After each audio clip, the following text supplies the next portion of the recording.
여러분들 안녕하세요. 점심은 먹었어요? 밥 먹고 이제 점심 먹고 내려와서 녹화하고 있는데 여러분들은 지내기 어떠십니까? 계속 그죠? 코로나는 어느 정도 이제 진정이 되고 또 여러분들 생활은 이미 그죠? 학교 안 가는 생활 패턴으로 아마 또 형성이 되었을 건데 우리가 또 직접 또 만나서 수업을 하게 되면 또 다른 변화가 필요하다 그죠? 그래서 우리가 또 중간고사도 일단 또 해야 되고 그래서 27일부터 이렇게 돼 있던데 중간고사를 따로 이렇게 하기가 어렵잖아요 그죠?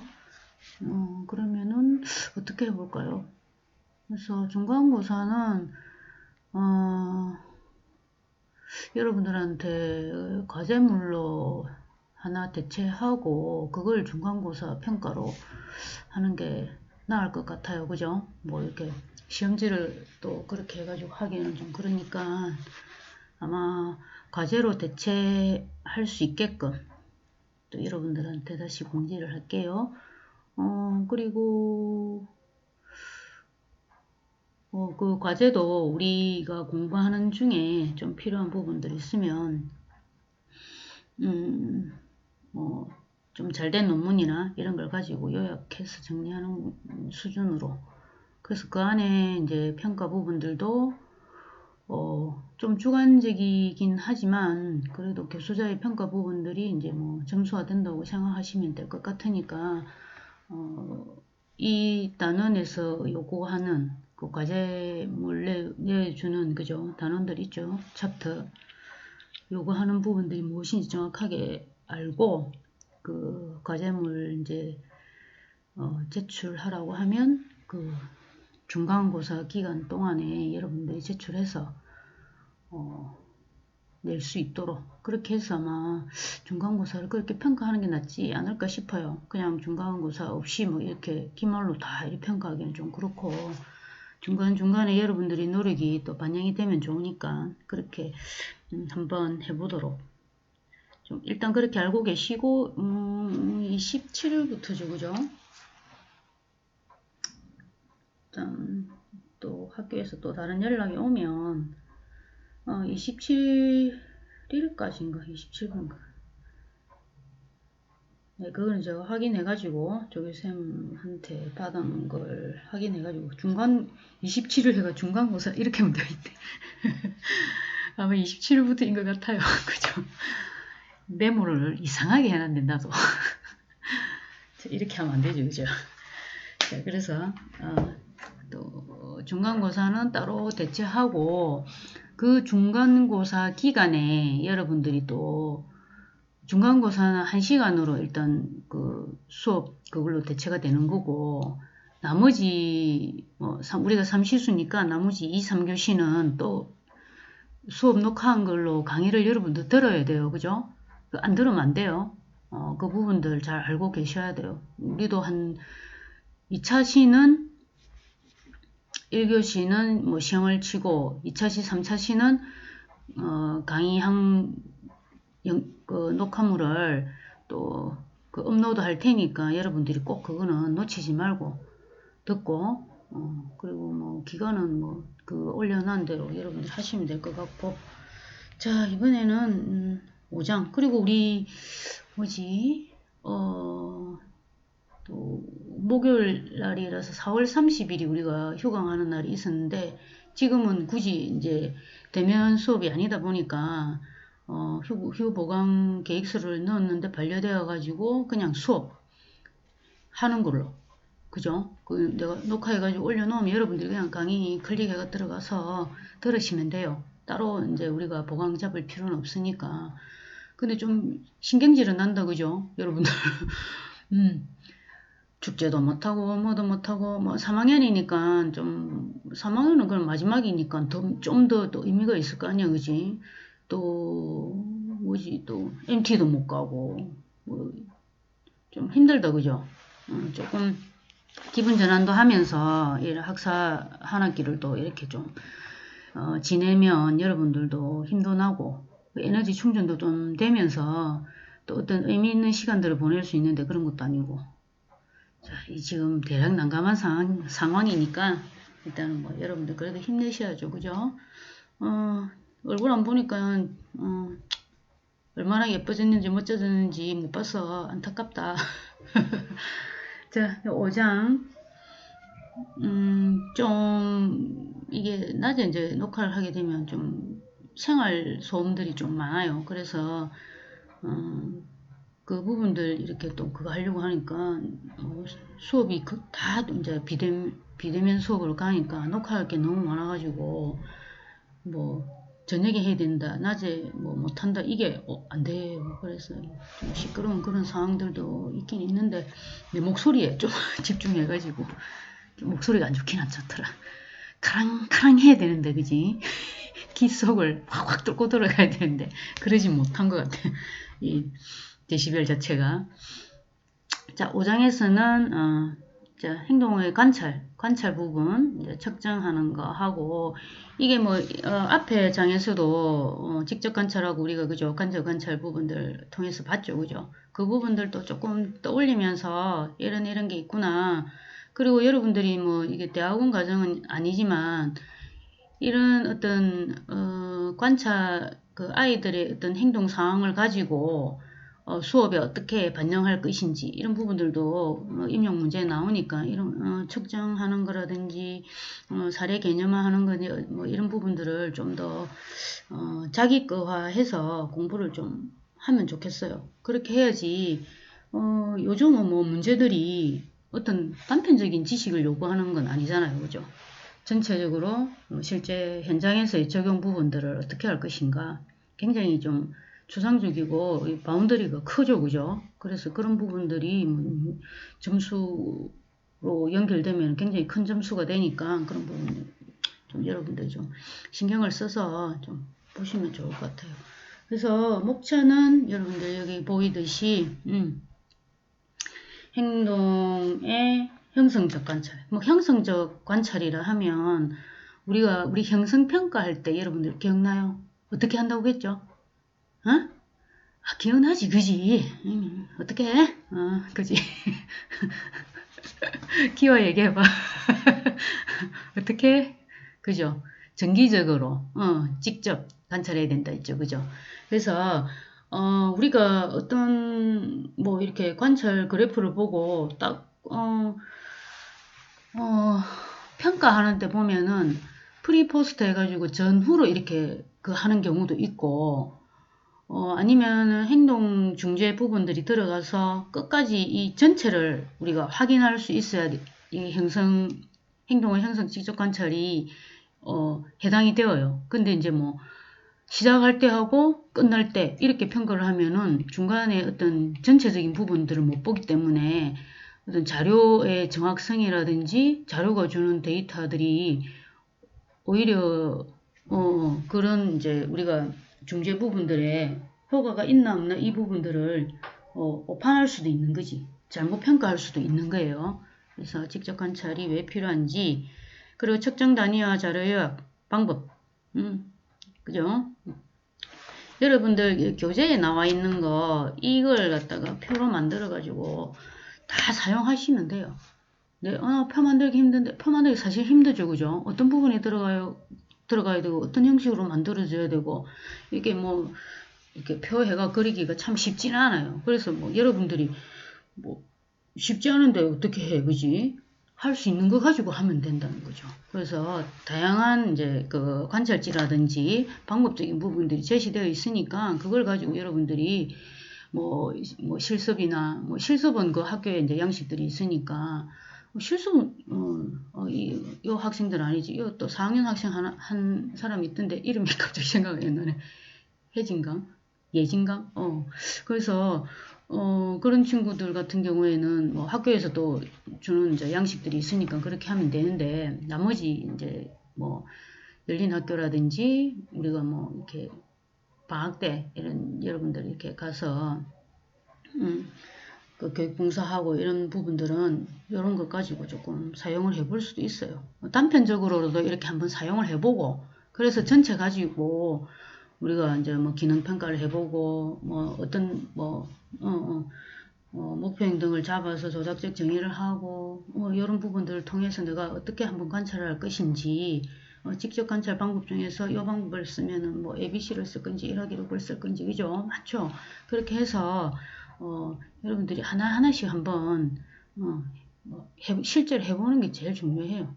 그래서 이 행동 같은 경우에는 이 방법으로 관찰제를 쓰면 안 되겠다. 이런 것도 나올 수 있고 아니면 여러분들이 좀 더 스마트하게 딱 가려면 뭘 해주면 돼? 선행 연구 같은 거 있잖아. 그래서 이런 행동들은 어떤 관찰 기록지를 사용해 가지고 좀 효과적으로 쓸 수 있는지 그런 부분들을 가지고 하면 돼요. 그죠?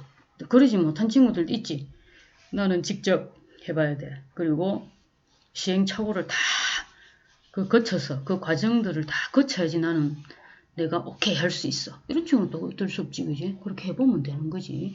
다 일장일단은 있지만은 여러분들도 이제 뭐 임용을 계속 이제 공부하고 있는, 계속 준비를 하고 있죠, 그죠? 그런 친구들이니까 좀 효율적으로 뭔가를 해보는 게 더 지금의 시점에서는 좀 좋아요.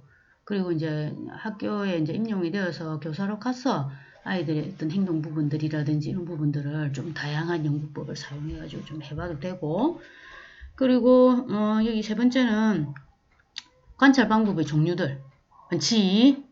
쭉 여러분들 해보면 되고, 자 그리고 이제 뭐 행동 관찰과 뭐 측정의 일치도 뭐 요거는 뭐 여러분들 보면 되겠지, 그죠? 그래서 이번 시간에는 일단은 우리가 뭐 학생의 이제 뭐 학습 수행 정도라든지 학생의 행동, 사회적 행동 이 부분들에 대해서 막 측정을 많이 하죠, 그죠? 그래서 이 측정 결과를 규칙적으로 정확히 기록하고 어떻게 해야 돼요? 적절히 요약하고 체계적으로 사용하면 학생의 학업 성취도를 사정하고, 그죠? 평가하는 거죠, 그죠? 사정하고 교수에 있어서 결과적으로 효과가 있는지 이런 부분들도 평가하고, 그리고 또 뭐 그 다음에 또 우리가 또 해야 될 거 있잖아. 그걸로 뭐 하나의 그걸로 행동이나 뭐 학습 수행이라든지 그걸로 끝나는 게 아니죠, 그죠? 단원마다 계속 이렇게 여러분들이 이제 진전도를 갖춰 나가야 될 부분들이 있으니까, 그래서 다음 교수를 결정하는데 이제 큰 도움이 된다는 거죠. 이런 데이터들이. 그래서 이 모든 자료가 어떤 뭐 인터벤션, 중재 계획에 다 들어가줘야 된다는 거죠. 중재 계획을 세우는데 뭐 결정적인 자료가 되어지고 쓰여진다는 거예요. 그래서 행동을 관찰하고 측정하기 위해서는 측정하고자 하는 행동, 표적 행동, 목표 행동 이걸 결정해야 되겠지, 그지? 그리고 그 표적 행동이 정해지면은 그 행동에 대한 여러분들이 뭘 보고자 하는지 조작적 정의를 내려줘야 되겠죠, 그죠? 그리고 그 행동의 특성에 따라서 측정 단위를 또 정하고 뭐 횟수로 뭐 빈도나 이런 걸로 할 건지, 그지? 아니면 뭐 지연 시간을 할 건지 뭐 여러 가지 방법들이 있죠, 그죠?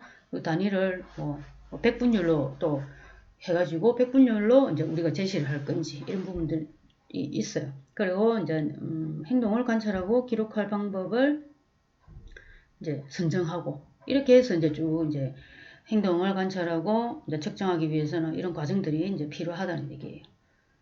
그래서 뭐 여러분들 여기에 보면은 직접 관찰 뭐 155쪽에서 156쪽에 걸쳐서 나오죠, 그죠? 뭐 직접 관찰은 여러분들이 알고 있잖아, 그지? 직접 관찰이란 체계적인 형식을 갖추어 뭐 슬라이드에 여기 나와 있죠, 그죠? 갖추어 행동을 관찰하는 것 이렇게 되어 있죠. 자, 그래서 직접 관찰이랑 관찰자의 뭐가 주관이 들어가면 안 되죠, 그죠? 행동의 전반적인 것을 요약하는 간접 관찰에 대응되는 것이다, 그죠? 뭐 반대는 아니지만은 좀 대별돼야 되는 거지. 그리고 이제 객관적이면서 많은 시간을 들여 학생의 행동의 어떤 체계적인 형식을 갖추어 가지고 관찰하는 것을 뜻하는데, 이게 이제 학생의 행동을 직접 관찰하고 이제 측정해야 될 이유가 여기 있다는 거죠. 그래서 뭐, 행동에 대한 중재 필요의 이제 결정. 중재 계획을, 교수 계획을 결정하는데, 쓰여지니까. 그리고 행동에 대한 의사결정. 자, 의사결정 과정 우리가 쭉 했었죠. 그죠? 어떻게 해가지고, 어떻게 할 것인가는 여기서 이제 정해져야 돼요. 그리고, 중재 프로그램의 효과를 평가하고, 이 데이터를 가지고 분석을 해서, 그죠? 효과를 평가해야 돼요. 우리가 뭐, 50회기 이러면 그 50회기 동안에 관찰한 데이터들 있지, 그지? 이걸 가지고 이제 중재 프로그램에 이제 있어서 뭐 진전도라든지 뭐 어떤 사회적 행동 이런 부분들이 바람직한 행동으로 많이 이렇게 상향이 되었는지 아니면은 그 문제 행동, 표적 행동이 감소되었는지, 그죠? 그런 부분들을 본다는 거지. 그리고 이제 전문가, 학생, 부모와의 효과적 의사소통을 위해서 이런 부분들. 일단은 보여줄 수 있는 거죠, 이게. 관찰한 그 데이터를 다 볼 수 있어야 되는 거죠, 그죠? 왜? 입증해야 되니까. 그래서 행동의 정확한 관찰과 측정은 중재 프로그램의 효과를 정확하게 평가할 수 있게 해주고, 그리고 그죠? 그 중재를 계속 해야 될 것인지, 아니면 뭐 수정해야 될 것인지, 종결해야 될 것인지 이런 부분들도 이제 결정할 수 있게끔 도와주는 역할을 한다는 거죠. 그리고 이제 뭐 중재 효과를 입증하고 그 다음에는 전문가나 그리고 아동, 학생의 부모와 의사소통하는데도 효과적으로 사용될 수 있다. 너 있잖아. 예전보다 엄청 행동이 나빠졌어. 그거 아닌 것 같아. 막 이렇게 하는 것보다 관찰 일지라든지 그런 자료들을 데이터를 보여주면서 이렇게 하고 있으니까 좀 더 열심히 한번 해보면 좋을 것 같아. 대단해. 그런 피드백을 줄 수 있겠죠, 그죠? 그래서 내 행동들이 나 몰랐는데 많이 좋아졌는가 봐. 뭐 이렇게 이거는 이제 우리가 자기 관리 쪽으로는 안 한 거죠, 그죠? 외부의 어떤 통제와 관찰로 인해 가지고 이루어지는 거니까 이게 나중에 가서는 뭐 자기 관리 부분으로 좀 더 끌고 갈 수 있겠지. 외부 통제를 계속 어떻게 해야 돼? 줄여 나가야 되잖아, 그죠? 그 외부 통제를 지속적으로 계속 한다는 거는 우리가 어떤 행동주의 이론의 어떤 제한점이에요. 그래서 우리 마지막 챕터에 보면은, 인지행동 중재, 이 부분들이 나오거든. 그러니 인지치료, 인지중재에 어떤 또 플러스 되는, 다양한 기법들, 뭐, 자기 관리라든지 이런 부분들을 통해서, 외부의 통제 부분들을 조금 더 줄여주고, 그 다음에 뭐 자기 스스로 독립적으로 할 수 있는 부분들을 뭐 자가진단법이라든지 이런 거를 통해서 이렇게 할 수 있게끔 또 좀 더 나아갈 수 있겠죠. 뭐가 좀 빠질 수 있겠노? 외부 통제가 좀 빠지면 선생님이 어떤 행동 부분들을 계속 관찰할 수는 없잖아. 행동 부분들만 다 되면 되는 거야. 어떻게 돼요, 여러분들? 행동 부분만 되면 돼? 아니었잖아. 맨 앞에 내가 처음에 우리 장 들어갈 때 뭐 있었어요? 학업 성취도 하고 사회적 행동 이 두 가지를 얘기했잖아. 그지? 이 부분들을 다 충족해야 된다는 거죠.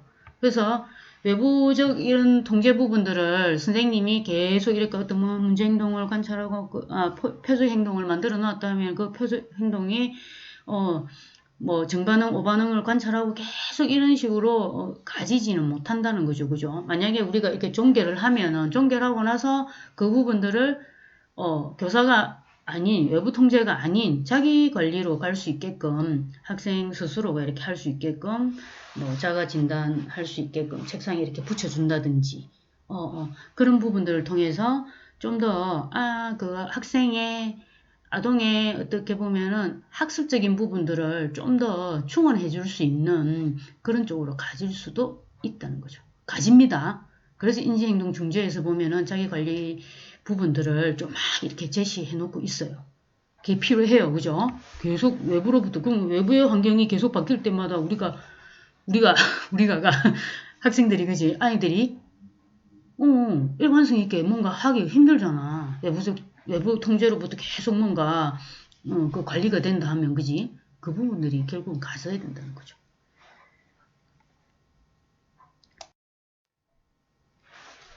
자, 그리고 이제 행성적 행동 관찰은 156쪽에 나오죠, 그죠? 자, 규칙적이고, 계속적이고, 지속적이고, 규칙적으로 반복하여 이제 관찰 이제 해줘야 된다는 거죠. 그죠? 여러분들 156쪽에 보면은 나오죠, 그죠? 두 번째 단락에. 이 보면은 형성적 관찰 평가가 오랜 시간을 두고, 그리고 뭐, 자연적인 상황에서 학생의 수행을 자주 반복하여 관찰한 결과를 평가한다 했지, 그지? 그 여기서 이제 행성평가하고 좀 더 상반된다고 하기는 그렇지만은, 이거 총괄적 관찰자로. 행성평가, 총괄평가. 이렇게 여러분들 대충 이렇게 뭐 두 가지 맥락으로 보면 돼요. 그래서, 이 그래프들이 쭉 나오죠, 그죠? 앞에는 뭐, 총괄평가 그래프고, 뒤에 거는 뭐, 형성평가 그래프죠, 그죠? 여러분들 이거 딱 보기에는 어떤 것 같아?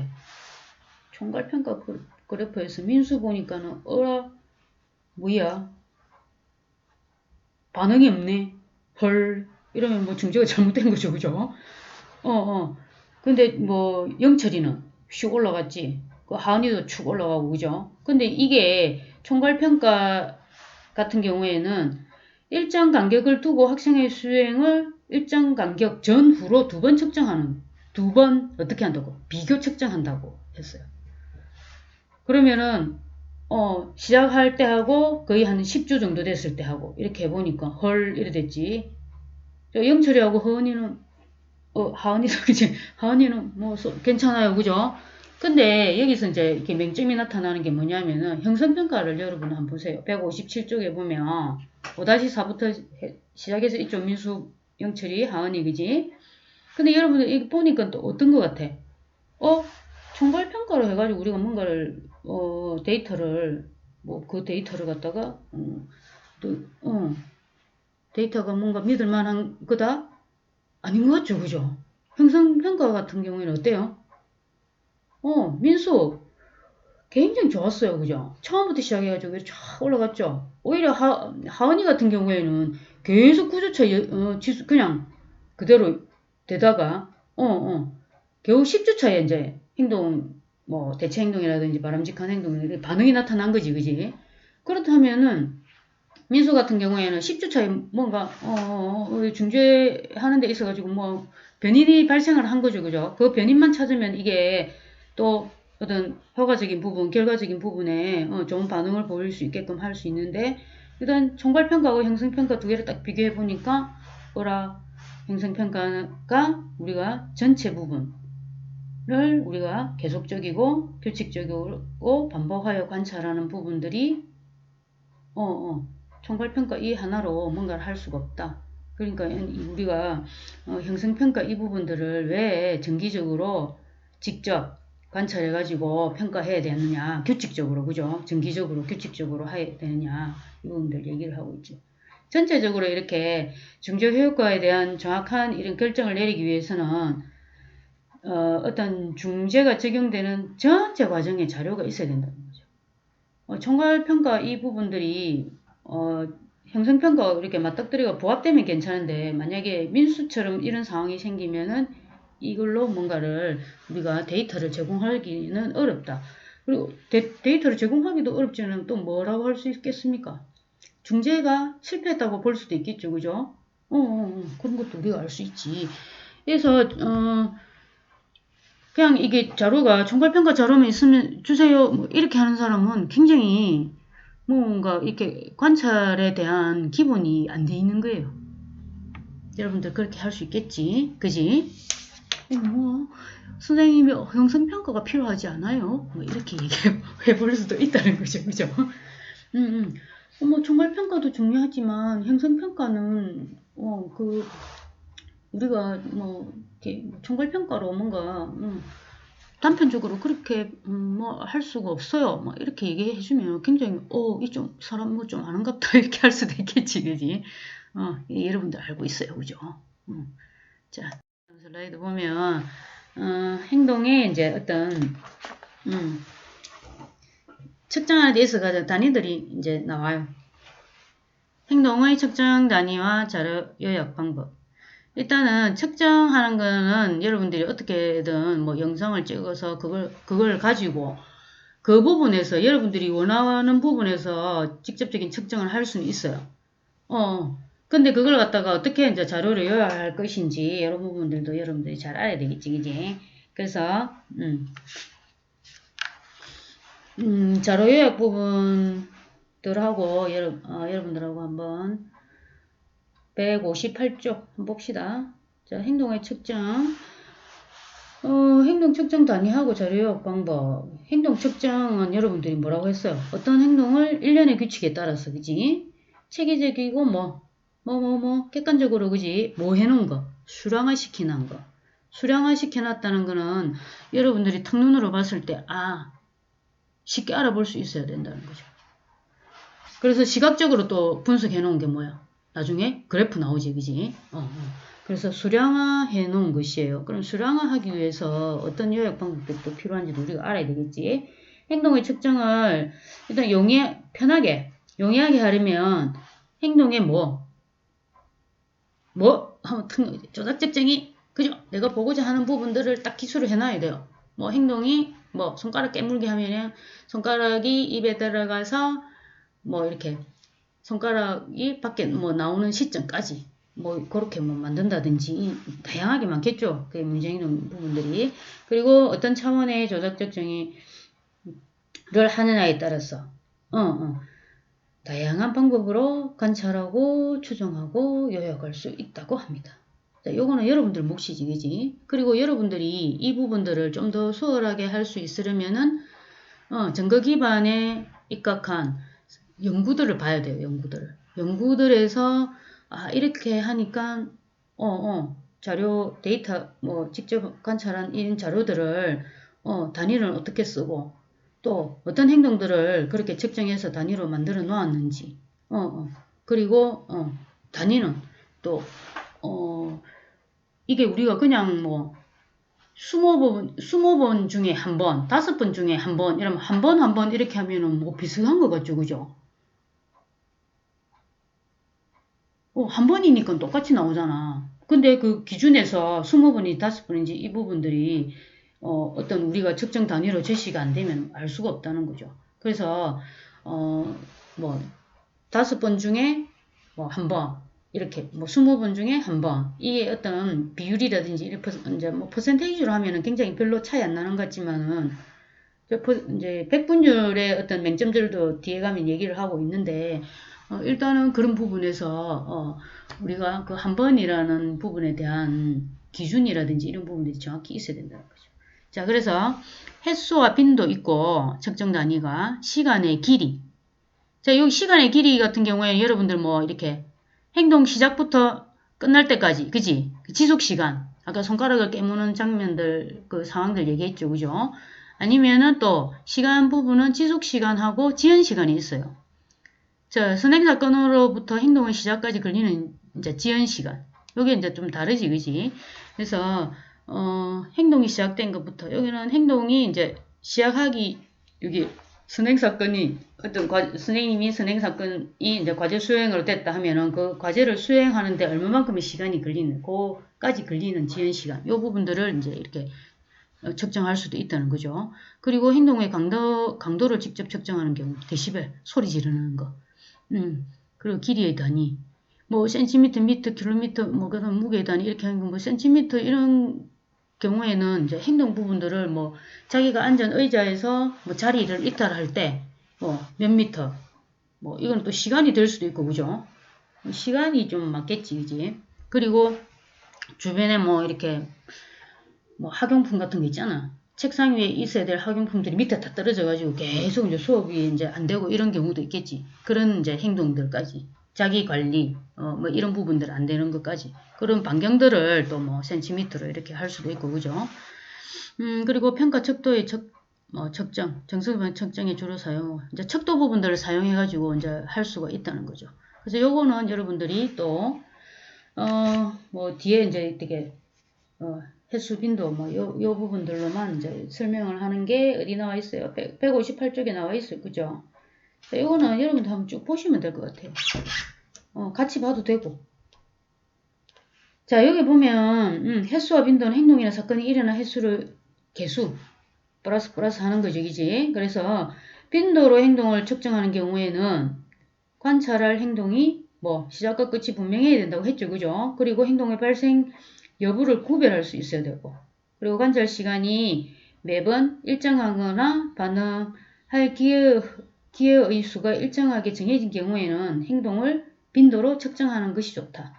어떤 행동들이 한 번은 뭐 수업 시간이 45분이라 하면 45분 동안에 아이가 자리를 이탈하는 게 한 번 있다가 그 수업 시간에 뭐 국어 시간이라 하면 국어 시간에 그 다음날 수업 시간에 국어 시간에 하니까 10번 있다가 이런 식으로 뭐 이렇게 평균을 내기가 좀 힘든 경우에는 이렇게 빈도로 측정하는 거는 좋지가 않아요. 일단 반응할 기회의 수가 일정하게 좀 되는 거지. 뭐 5번, 6번 뭐 이런 식으로 5번, 6번 아니면 시간을 또 단위로 또 이렇게 할 수도 있고. 여기 보면 예를 들어 가지고 얘기들이 많이 나와요. 그래서 매일 30분간의 수학 시간에 자리를 이탈하는 횟수를 측정하지. 이제 한 번, 두 번, 세 번 이 체크해 가지고 이제 합산하는 거죠. 그죠? 몇 번 이렇게 구조화된 환경에서 10번 인사할 기회를 주어서 요거는 구조화를 시키는 거예요. 환경을 어떤 통제시키는 거지. 그지? 그래서 기회를 주어서 빠르게 인사한 횟수를 측정하는 경우. 이렇게 할 경우에는 이제 빈도로 이제 측정하는 게 좋다는 거죠. 그 다음에 시간의 길이, 여러분들 한번 보면 되겠죠. 그죠?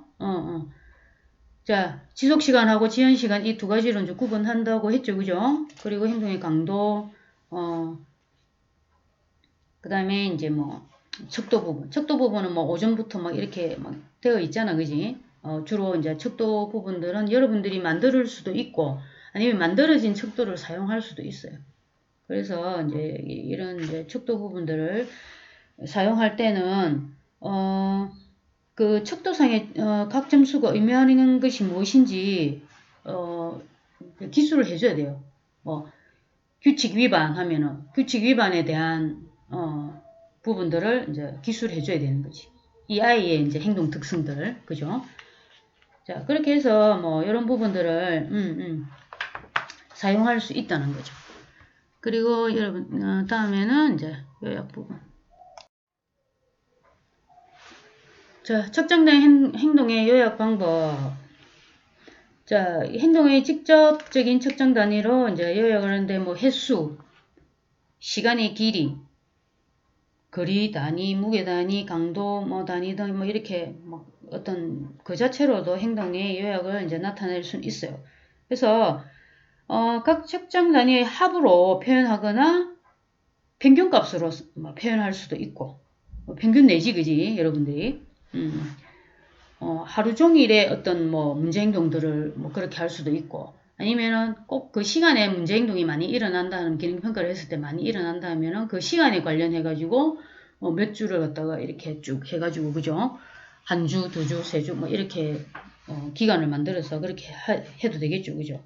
그래서 행동의 빈도를 측정한 경우에는 관찰 시간 동안 발생한 표적행동, 그지? 표적행동의 전체 수로 행동자를 요약할 수 있고, 근데 관찰 시간이 일정하다면은, 각 관찰 시간의 총 행동 빈도수는 비교가 가능하다는 거예요. 그리고 관찰한 시간이 또 이렇게 들쭉날쭉하게 뭐 30분 동안 뭐 급식 시간에 30분 동안 관찰했을 때도 있고, 만약에 25분 동안 관찰했을 때도 있고, 35분 동안 관찰했을 때도 있고, 이렇다면은 이 부분들은 이제 어떤 빈도수를 비교하기가 어렵지만은, 아니면 30분이라 하면은 그 30분을 일관성 있게 쫙 이렇게 관찰했다면은 그 단위가 정확하게 되어 있잖아, 그지? 30분 안에 그 부분들을 정확하게 이제 행동의 어떤 상황들을 우리가 측정할 수 있다는 거죠. 그게 비교될 수 있다는 거지. 오늘, 내일, 모레 뭐 이런 식으로, 그죠? 뭐 11일, 12, 13, 14 이렇게 날짜를 딱딱딱 정해 놨을 때 30분씩 딱딱딱 하면은 상황은 똑같잖아. 급식 상황이니까, 그지? 그래서 이제 여러분들 여기 몇 쪽이냐 하면은 159쪽에 159쪽에 해서 행동의 어떤 지속 시간을 측정한 경우에는 전체 관찰 시간 동안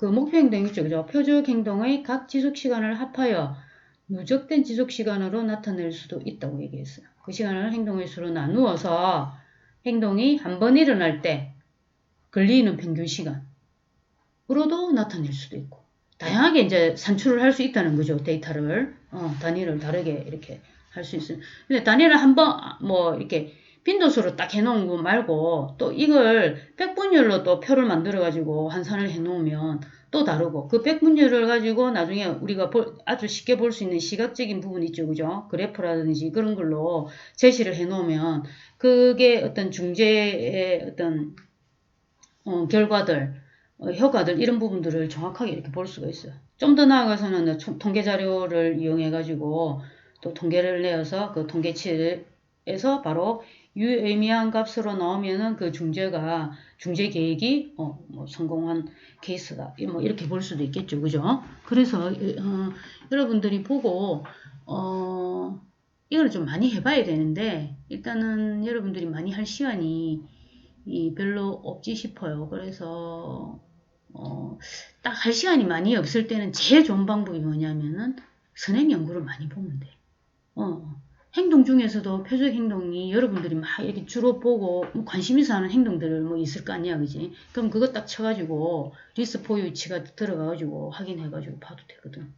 그래서 그런 부분들을 좀 더 공부에 좀 효율적으로 여러분들이 사용해도 돼요. 자, 그래서 요약 방법들에서 보면은 그 측정 단위 있죠, 그죠? 행동의 측정 단위.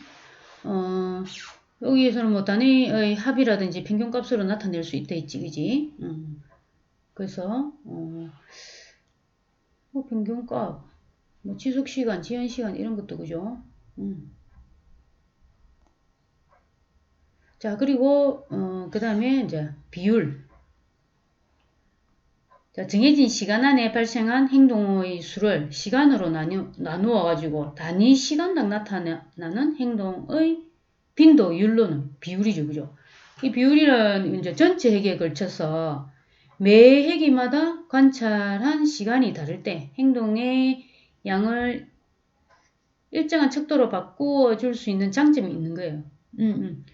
뭐 10번 중에 뭐 한 번.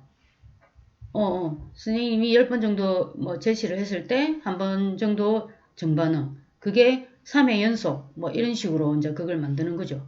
그러면은 10번 중에 뭐 한 번 나타나면은 11번, 12번, 12번째의 얘의 어떤 반응들, 이게 이런 것도 볼 수 있다는 거예요. 뒤에 보면 이제 그 그림이나 그래프로 좀 많이 나와 있어요.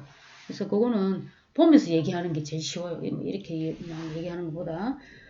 그리고 비율 자체는 반응의 정확도뿐만이 아니라 숙련도에 대한 정보도 이제 제공을 해준다는 거죠. 얼마나 자주 발생하는지 알고 싶을 때는 시간당, 아니면은 또 뭐 시간당은 많이 발생하는 게 너무 적다 이러면 분당, 이렇게 반응수. 그리고 비율 같은 경우에는 아동이 자유롭게 반응하는 행동을 측정해서 요약하여 사용하기 아주 적절하다. 비율로 좀 많이 하죠, 그죠? 그걸 좀 더 그거 하기 위해서 백분율로 이렇게 또 옆에 표 보면 보통 비율 있고 보통 또 옆에 퍼센테이지로 해가지고 또 좀 더 추가적으로 이렇게 제시하는 경우도 있어요. 그래서 이제 행동을 비율로 요약하는 경우에 뭐 예시로 뭐 수업할 때 자리 이탈 행동 한다 하면 관찰된 뭐 자리 이탈 행동의 횟수를 관찰한 수업의 전체 시간 길이를 나누면 1분당 자리 이탈하는 비율을 알 수 있다는 거죠. 그죠? 횟수 나오고 밑에 시간 나오고 이러면 그걸 갖다가 소수점으로 우리가 만들 수 있지, 그지? 그렇게 해서. 그래서 전체 시간 길이로 나누면 1분당 자리 이탈하는 비율을 알 수 있고, 그래 여기에서 이 비율은 단위 시간당 행동의 뭐 빈도를 나타내는 경우라고 보시면 되죠, 그죠? 자, 그래서 요게 이제 뭐 관찰한 전체 시간에 대한 관찰된 행동이 차지하는 시간의 비율을 또 밑에 나오는 백분율, 그죠? 전체 곱하기 100 해가지고 백분율로 이렇게 나타나게 이렇게 우리가 요약해가지고 사용할 수도 있다는 거예요. 그래서 요거는 여러분들이 필요한 부분에서 사용하면 됩니다. 그래서 그렇게 뭐 어려운 건 아니고 어떤 부분들이 좀 효과적으로 사용하고 이 부분에 대해서 좀 더 얘기를 할 수 있냐는 얘기죠. 백분율 보면은 여기 여러분들 160쪽에도 나와 있지, 그지? 백분율이는 전체를 100으로 했을 때 100점, 여러분들 100점 나오잖아, 그지? 관찰한 행동이 차지하는 비율을 나타내는 것인데, 여기 뭐 예를 들어가지고 계속 나와 있어요. 우리 한번 읽어볼게요. 여기 책이 설명이 좀, 내가 하고 싶은 이야기가 여기 다 들어있어. 그냥 따라하는 거지, 그지? 그래도 이 책은 네, 칭찬하고 싶어요. 왜냐면은 이 사람의 어떤 사례지, 직접 경험한 사례들, 그런 부분들을 계속 이렇게 제시를 하고 있어요. 보통 우리 책에 나와 있는 전공서적의 이론서 같은 경우에는 그냥 이렇게 그 논문의 어떤 뭐라 합니까, 이렇게 굉장히 이제 추상적인 부분들만 이렇게 하지, 뭐 물론 이런 것도 뭐 예시를 다양하게 드는 것도 그죠. 다른 데서 뽑아올 수는 있지만은 이게 이제 자기의 어떤 서치한 논문들하고 같이 이렇게 부합이 되니까 굉장히 좋다는 거죠. 그리고 여러분들한테 계속 나오는 표 이런 부분들도 이 사람이 직접 그 사례 연구라든지 임상을 많이 한 부분들 보면 이 사람이 제시한 부분들이 맞나 안 맞나, 자기가 했나 안 했나 이 부분도 좀 알 수 있어요. 그렇다고 내가 한 걸 막 이렇게 여러분들한테 보여주기는 좀 그렇고, 그래도 이제 책 저자가 있고 또 이렇게 다양한 이제 어떤 그 사례 연구들을 통해 가지고 어떤 제시한 부분들, 그리고 이거는 본인이 많이 좀 해보았던 걸로 이렇게 예시를 많이 들어 놓은 것 같아요. 딱 여러분들 그러면 그렇잖아. 옛날 뭐 이래 하면은 옛날에 예시들 막 엄청 많이 내겠죠, 그죠? 딱 기계적인 거, 그죠? 그건 좀 아니잖아, 그지? 그래서 애들이 막 우리 학생들이 막 그런 기계적인 대답을 탁탁 하면 짜증나요. 그럼 기계적인 대답이 여러분들 임용 시험에 안 나오거든. 그렇게 하면 우리 공부하면 끝나는 거야, 이제. 그래서 여기도 보면 그죠? 백분율 구하는 방법 있죠. 10개, 교사가 10개의 질문에 대해서 6개의 정답 반응, 정반응이죠. 그죠? 할 경우에 백분율을 구하려면 정답 반응의 횟수 6, 10번 중에 6번이니까 10분의 6으로 여러분들 표현할 수 있겠죠. 거기서 이제 백분율을 나타내려면 곱하기 100 이렇게 해주면은 60이 나오잖아. 그지? 이렇게 해서 백분율은 60%, 교사의 전체 질문 100으로 했을 때 어느 정도 이제 정답 반응이 차지하는 비율을 얘기한다고 할 수 있죠, 그죠? 그리고 뭐 여기도 수업 시간에 소리 지르며 우는 시간의 길이, 그리고 백분율을 구하는 경우 50분 수업 중에 소리 지르면서 각 행동의 지속 시간의 합이 20분이라면 뭐 몇 번 걸쳐서 일어났겠죠. 그걸 다 합산을 하는 거예요. 20분이라면 관찰 시간 동안에 소리 지르며 우는 행동이 발생한 시간의 합을 20, 전체는 50분이죠. 50분 수업이라 했으니까. 근데 수업 시간이 다 다르다. 45분 했다가 이 사람은 40분 했다고 50분 했다가 그죠?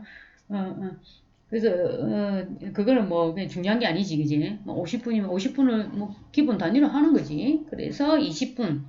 그래서 50분의 20 곱하기 100 하면은 이제 40% 정도가 나오는 거죠. 자, 관찰한 전체 시간을 100으로 가정하면은 소리 지르며 우는 행동이 차지하는 비율이 40. 100 중에 40. 그러니까 60 정도는 그래도 그죠? 평균은 좀 못 미치니까 괜찮다고 할 수 있겠습니까? 그건 아니죠, 그죠? 우리가 목표가 높아요, 그죠? 아이들 행동이 좀 더 잘 되었으면 좋겠고 하는 거기 때문에.